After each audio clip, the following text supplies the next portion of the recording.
En este vídeo vamos a hablar acerca de lo que es la guía de atención integral para adultos y adolescentes con infección por VIH-Sida.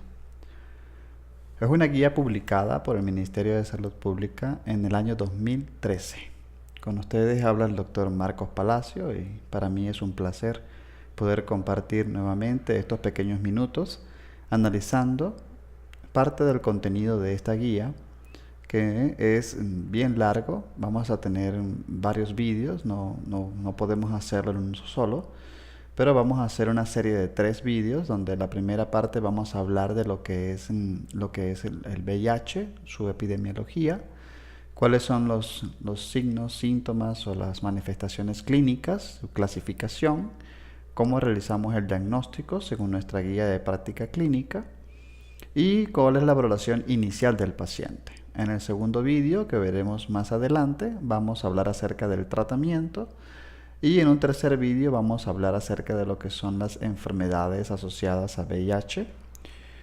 Entonces vamos a comenzar con el contenido de este primer vídeo. Epidemiológicamente, a nivel mundial, se conoce que la infección por VIH-Sida es un problema de salud pública a nivel mundial. En el Ecuador se ha acumulado aproximadamente 18.000 casos por infección por VIH, de los cuales 8.000 son personas que pertenecen en la fase SIDA y un total de 7.000 defunciones. Esto para los años de 1984-2010. Para el año del 2010 se han reportado 3.900, casi 4.000 casos nuevos de infección por VIH y más de 1.300 casos de SIDA, de ya la manifestación clínica de SIDA. La infección según el género sigue siendo más prevalente en el género masculino, 2.65 veces para el diagnóstico de infección por VIH y 2.48 veces para los diagnósticos de SIDA. La edad sigue siendo predominantemente en el adulto joven.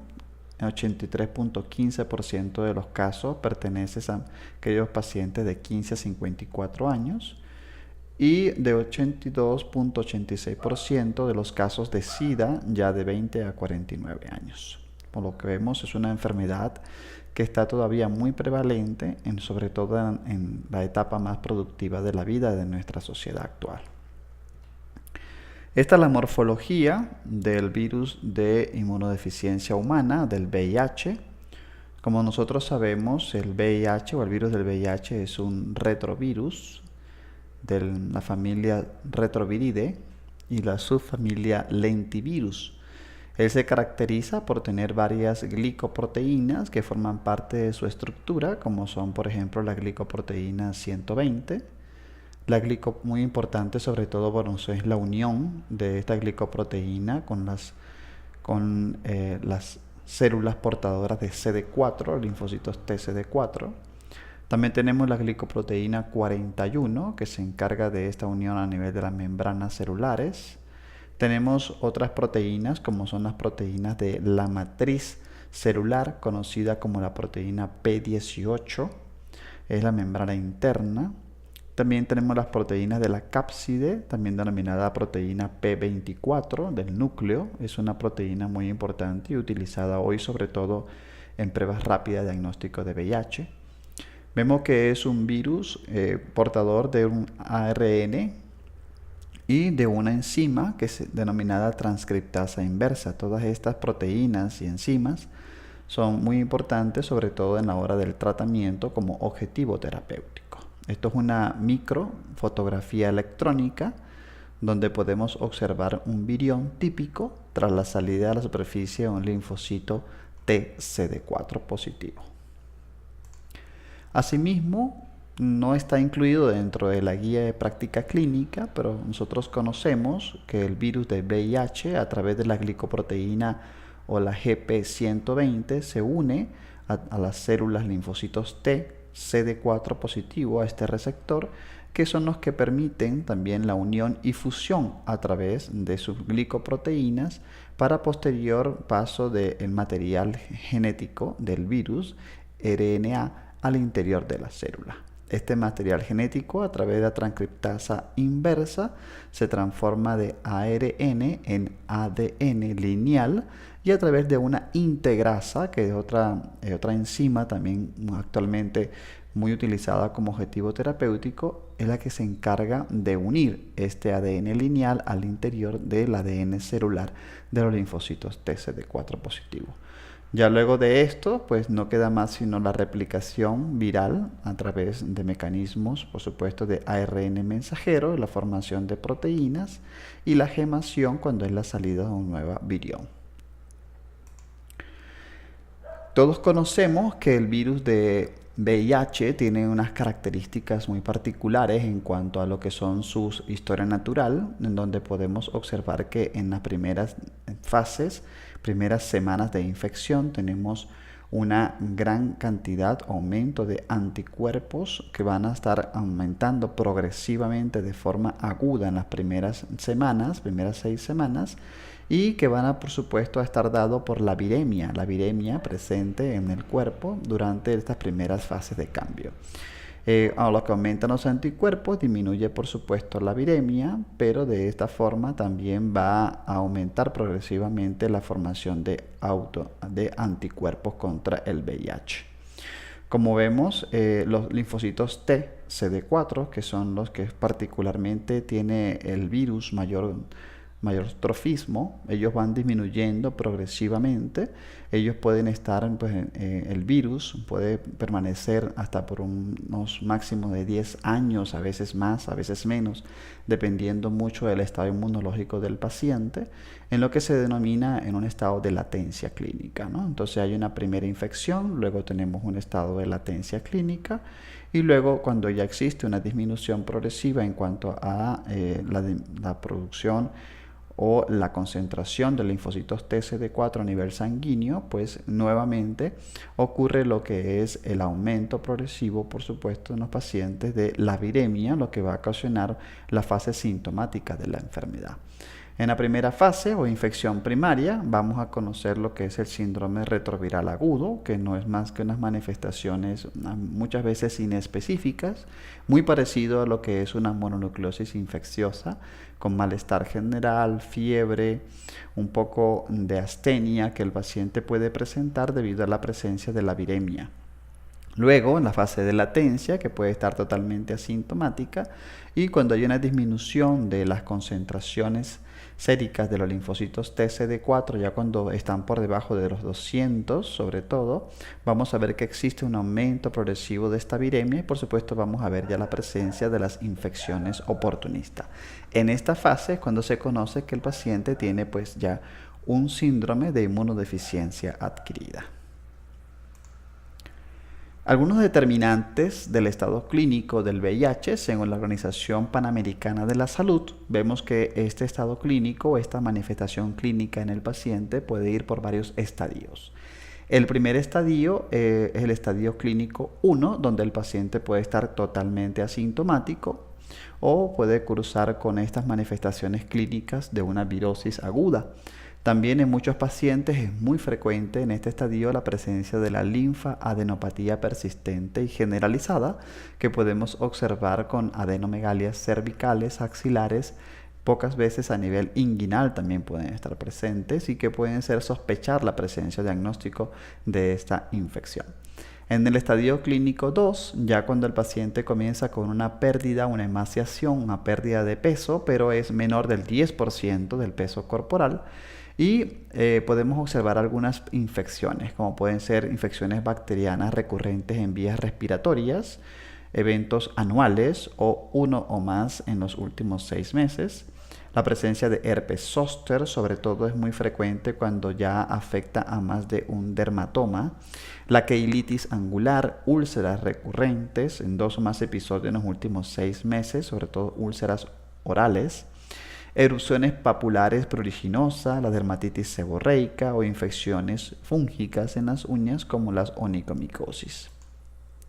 Ya en el estadio clínico 3 vamos a ver que los determinantes pues siguen progresando, de la pérdida de peso se hace cada vez más grave con un mayor del 10% del peso corporal. Podemos tener presencia de diarreas crónicas sin explicación mayor de un mes. Fiebre que persisten sin explicación, pueden ser intermitente o constante, que dura más de un mes. Algunas veces estos pacientes son diagnosticados con fiebres de origen desconocido y bueno, debido a la sospecha clínica se puede realizar lo que es el test para la determinación de la infección por VIH. También este paciente en este estadio clínico puede comenzar a tener lo que son candidiasis a nivel oral, leucoplasia oral vellosa. Algunas pacientes pueden presentar síntomas de tuberculosis pulmonar por reactivación, infecciones graves como neumonías, meningitis, osteomelitis, algunas gingivitis, estomatitis o periodontitis necrotizante, y podemos tener algunos signos clínicos a nivel de los paraclínicos. Vemos algunas anemias sin explicación en menos de 8 gramos, neutropenias, trombocitopenias de forma crónica con mayor de un mes de duración. Ya en el estadio 4, ya en este paciente generalmente ya está en una fase SIDA, vamos a tener un síndrome de consusión o desgaste por VIH importante. Ya aquí es cuando vemos las neumonías por Pneumocystis carini, actualmente conocido como Girovesi, neumonías bacterianas recurrentes con episodios actuales o más de un episodio en los últimos 6 meses, infecciones crónicas por virus de herpes, candidiasis ya no solamente oral sino va a haber esofágicas, tuberculosis que puede ir ya fuera a nivel pulmonar, tuberculosis extrapulmonar, la más frecuente es a nivel geniturinario o tuberculosis ósea. También sarcomas de Kaposi o que son ya asociaciones de neoplasias asociadas a VIH. Enfermedades por citomegalovirus, como son tan frecuentes las retinitis o afecciones de órganos que no incluya ganglios, hígado o vaso. En la fase estadio 4 también podemos ver toxoplasmosis del sistema nervioso central.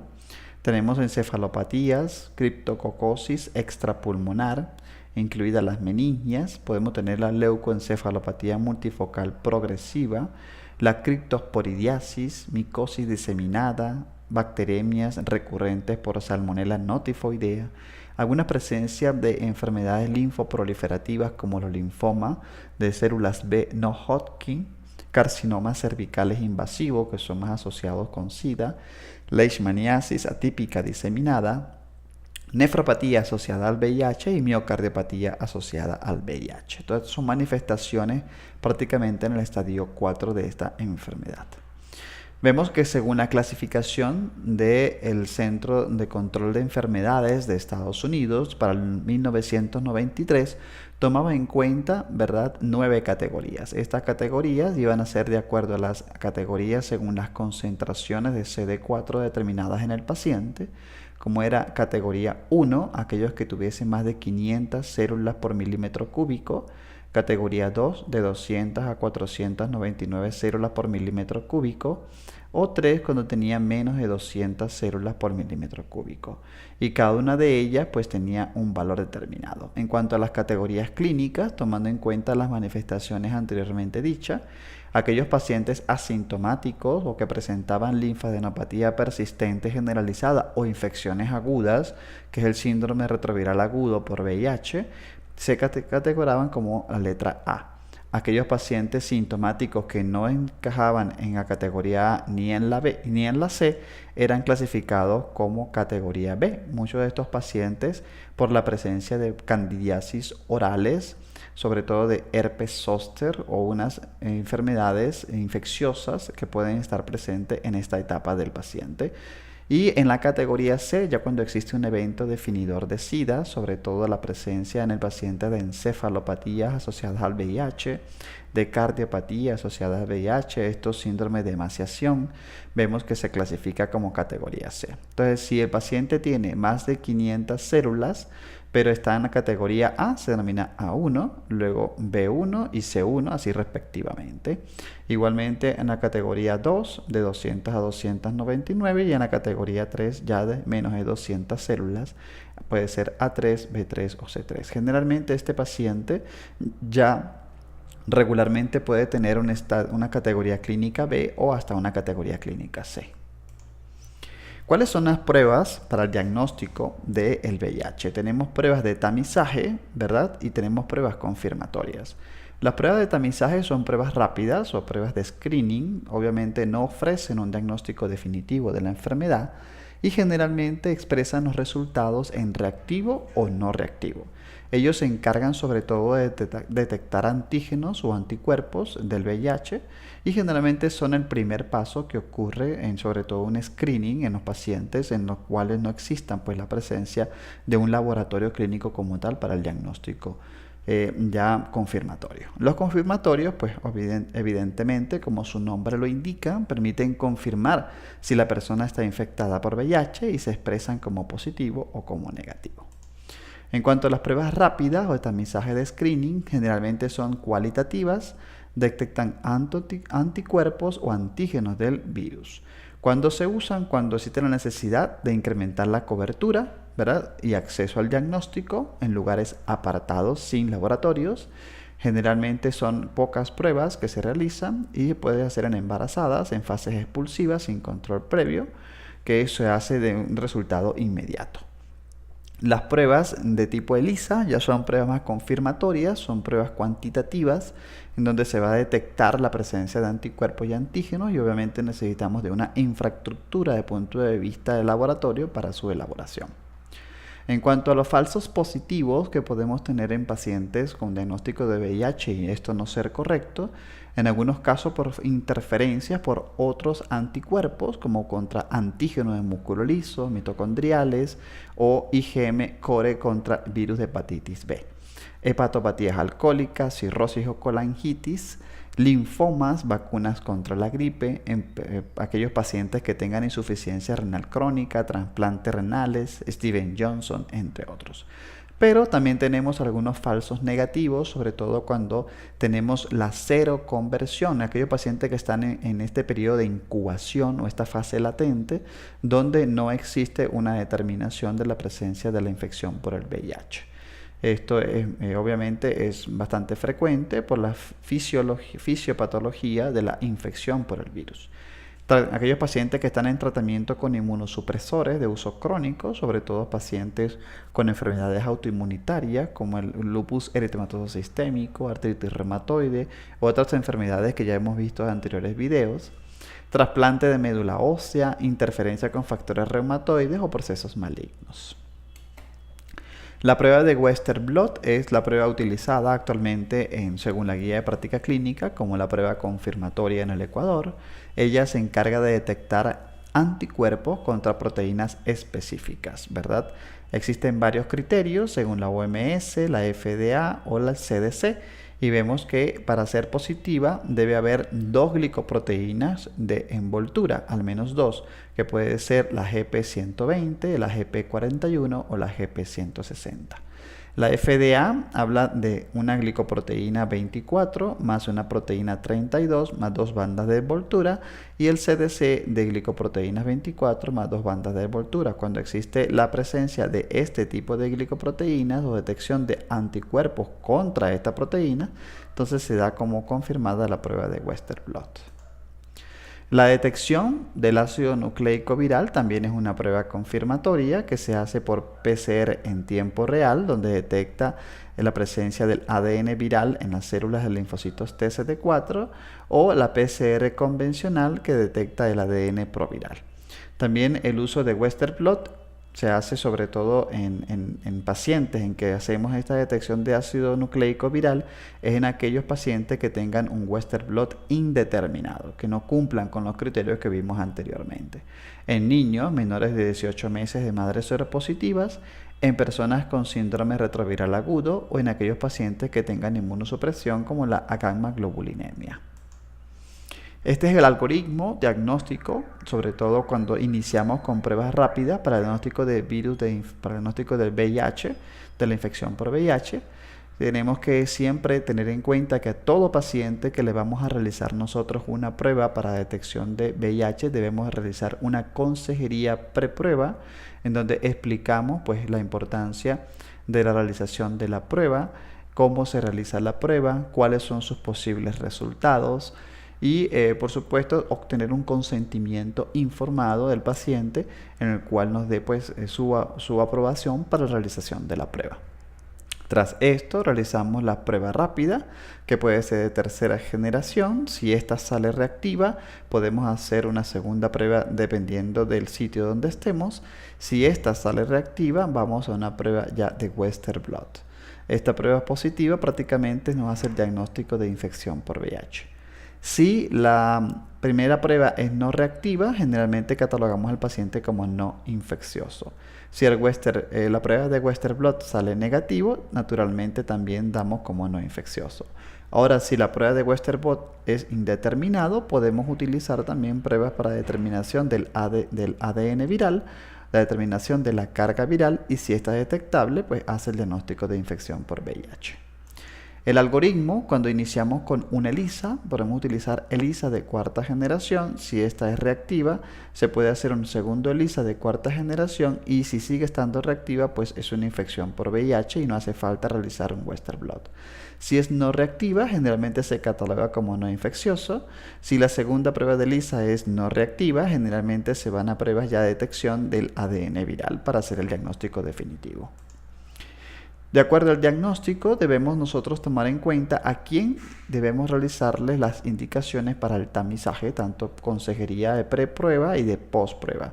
Acuérdense que la preprueba se encarga de explicar los posibles resultados, cuáles son para evitar desde el punto de vista psicológico el impacto, y la postprueba, dependiendo del resultado, pues por supuesto orientar al paciente. Muchas veces un paciente que ha tenido una prueba rápida positiva, tenemos que orientarle que eso no es diagnóstico definitivo y que debemos hacer pruebas pues más profundas para poder hacer su diagnóstico.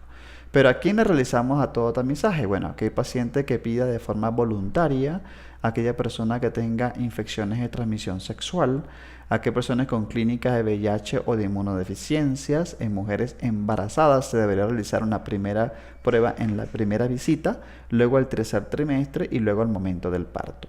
En todo aquel paciente donante de hemoderivados se realizan pruebas serológicas. La tuberculosis pulmonar o extrapulmonar, paciente con sospecha de TB o con diagnóstico de TB, debe realizarse pruebas para VIH-Sida. Situaciones de riesgo, como aquellas personas que tienen relaciones sexuales sin protección. Poblaciones de riesgo, por supuesto, todos los LGTBI, los pacientes que sean declarados como homosexuales, pacientes que tengan pues relaciones de riesgo, aquellos pacientes con trasplantes de órganos, hemofílicos, pacientes que no tengan pues una sola pareja y que sean promiscuos, también debemos realizar sus situaciones de riesgo. Hijos de madres infectadas por VIH, por supuesto, aquellos pacientes con exposición laboral, como somos todos nosotros, debemos realizar una prueba al inicio y debemos realizar luego de 30 días al mes, luego a los 3 meses, a los 6 meses, si hemos tenido una exposición con un paciente con diagnóstico del VIH. Las pruebas de monitoreo se hacen seguimiento del paciente infectado y permite evaluar la eficacia del tratamiento antirretroviral, que vamos a ver en el siguiente video. Para ello nosotros hacemos el contagio de linfocitos T CD4, lo cual nos permite tanto el diagnóstico como cada 6 meses mantener con un seguimiento de lo que es el estado inmune del paciente. Y también la carga viral del paciente, que se realiza al momento del diagnóstico y luego cada 6 meses, y lo va a reflejar como el número de copias de ARN viral por cada ml. ¿Qué debemos nosotros evaluar al momento de la evaluación inicial? 1. Analizar junto al paciente cuáles son las conductas de riesgo. Saber en este paciente con sospecha de VIH o aquellos pacientes diagnosticados con VIH, cuáles son las posibles conductas de riesgo que debe el paciente mejorar, como el uso del condón, mantener una única pareja sexual y todas estas, evitar por supuesto el uso de drogas vía intravenosa, todas esas conductas de riesgo que puedan aumentar al paciente a llevar a una mayor infección o hacer transmitir su enfermedad. Precisar el estadio de la enfermedad en el paciente de acuerdo al estadio clínico y de acuerdo a la categoría de CD4. Evaluar la necesidad de tratamiento profiláctico de acuerdo a la presencia o no de alguna disminución de los CD4. Eso lo vamos a ver en el tercer video de esta revisión. Hay que tratar las infecciones oportunistas y por supuesto evaluar el inicio de la terapia antirretroviral. En la primera consulta es muy importante establecer una buena relación médico-paciente, sobre todo porque es muy importante la confianza que debemos generar en nuestros pacientes para poder mantener una relación satisfactoria y aumentar con esto el cumplimiento del tratamiento antirretroviral. Hay que hacer una buena historia clínica, evaluar todas las condiciones clínicas actuales del paciente, así como también, por supuesto, sus reacciones alérgicas medicamentosas, otras enfermedades concomitantes, enfermedades crónicas. Al hacer un examen físico integral, donde incluya, por supuesto, el examen físico no solamente a nivel sistémico, sino neurológico, también de punto de vista su actividad sexual, las medidas generales de prevención, hay que evaluar al paciente y establecer cuáles son estas medidas que debemos impartir para evitar, por supuesto, no solamente su futura infección o la transmisión de la enfermedad. La introducción de medicación específica, por supuesto, al lado del paciente, evaluando cuáles son las dosis adecuadas, cuáles son los posibles efectos adversos que vamos a ver con cada una de estas drogas. Debemos hacer referencias a algunos especialistas, sobre todo cuando ya tenemos un paciente con algunas manifestaciones clínicas, por ejemplo, al oftalmólogo, un paciente que necesita una valoración por una infección por citomegalovirus. Responder interrogantes, por supuesto, del paciente. Esta primera consulta generalmente no es única, sino que se puede subdividir en al menos 2 o 3 consultas para poder hacer un abordaje integral del paciente. ¿Cuál es el seguimiento adecuado del paciente? Bueno, en la consulta inicial se debe realizar la anamnesis y esta, por supuesto, se realiza en cada consulta de manera trimestral. El examen físico igualmente, la consulta de salud mental. Muchas veces los pacientes pues no aceptan pues su enfermedad y debemos de apoyarnos con algunos otros especialistas, psicólogos o psiquiatras que nos ayuden a abordar un mejor plan terapéutico en el paciente. La orientación nutricional muy importante en el paciente, sobre todo con el cumplimiento de tratamiento. Atenciones de consejería y apoyo de trabajo social según la necesidad que tenga el paciente. Luego los exámenes de laboratorio, inicialmente realizamos biometría hemática, glucosa, creatinina, la función renal, el perfil lipídico, función hepática. Vemos también la determinación de BDRL, serología para hepatitis B, sobre todo antígenos de superficie de hepatitis B y hepatitis C, elemental y microscópico de orina, el copro. Hacemos la determinación de los CD4 y de la carga viral. Realizamos unos rayos X de tórax, sobre todo en el paciente con sospecha de una TBC latente o contacto epidemiológico con TBC, es muy importante esto, y una electrocardiograma, sobre todo para evaluar la función cardiovascular, porque bueno, existen algunas interacciones y efectos adversos de las drogas antirretrovirales. Estos exámenes los podemos repetir cada 6 meses, ¿no? Cada 6 meses vemos que el BDRL se puede hacer de manera anual. Igualmente el rayos X de tórax y la electrocardiografía, de acuerdo a la clínica del paciente, se aconseja hacer de forma anual. Igualmente las interconsultas para ginecología, en el caso de la mujer, para elaboración de Papa Nicolau y de colposcopía. Esto debe ser anual debido a la gran presencia de carcinoma, sobre todo de cuello uterino, en pacientes con diagnóstico de SIDA. También tenemos que evaluar el test de embarazo, por supuesto, y dar toda la consejería necesaria a estas pacientes. La valoración oftalmológica se hace cada 6 meses en pacientes con CD4 menor de 100, sobre todo por el riesgo de la rinitis. También cuando es menor de 50 ya se hacen cada 3 meses. Y en caso de tener una retinopatía por el citomegalovirus, debe de hacer una valoración mensual. De punto de vista odontológico, también se debe hacer evaluación inicial y luego cada 6 meses. Algunas inmunizaciones que debemos de tomar en cuenta en nuestros pacientes, sobre todo el neumococo, está recomendado en pacientes con CD4 mayores de 200, considerar en pacientes con CD4 menores de 200 y en aquellos que hayan recibido vacuna en un lapso mayor de 5 años, se debe dar una dosis contra la neumococo.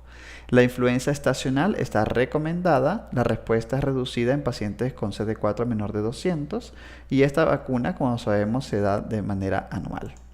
La vacuna contra hepatitis B está recomendada en pacientes con antígenos de superficie negativos. Se debe dar 3 dosis, una dosis inicial, luego al mes y luego a los 6 meses. En pacientes con CD4 mayor de 200 células por milímetro cúbico. Se recomienda administrar una cuarta o quinta dosis si no hay respuesta adecuada. El tétano, recomendado en todos los pacientes de acuerdo a la recomendación de adultos, se utiliza el mismo esquema que para adultos y niños sin infección por VIH cada 10 años. Algunas específicas tenemos el caso de la vacuna contra hepatitis A, que en el caso de enfermedad hepática crónica, hepatitis crónica por virus BC, también se puede utilizar 3 dosis cuando el CD4 sea mayor de 300. La fiebre amarilla, sobre todo en aquellos pacientes que viajen a zonas endémicas, no se debe vacunar cuando tengan CD4 por debajo de 200 y debe de darse cada 10 años. Tenemos algunas otras vacunas específicas como la rabia, el meningococo, o tenemos de acuerdo a los planes, ¿verdad?, de vacunaciones anualizados en los cuales, bueno, es necesario colocarla en situaciones específicas. Bueno, esto es todo lo que corresponde a lo que es el diagnóstico, ¿verdad?, la clasificación y la definición de lo que es la infección por VIH-Sida. No me queda más que recomendarles, por supuesto, que se suscriban a mi canal en YouTube para ver, por supuesto, otros temas que han sido publicados progresivamente con relación a nuestras guías de práctica clínica y que vamos a ir profundizando en los siguientes vídeos semanales cada uno de estos temas y títulos importantes. Entonces no olviden suscribirse al canal, darle like a este video si te gustó y por supuesto compartirlo con tus amigos y colegas. Yo por mi parte no me queda más que agradecer por su atención y muchísimas gracias. Nos vemos entonces el próximo fin de semana donde seguiremos hablando acerca de VIH-Sida. Por su atención muchísimas gracias y estamos a las órdenes. Para mí ha sido un placer. Hasta luego.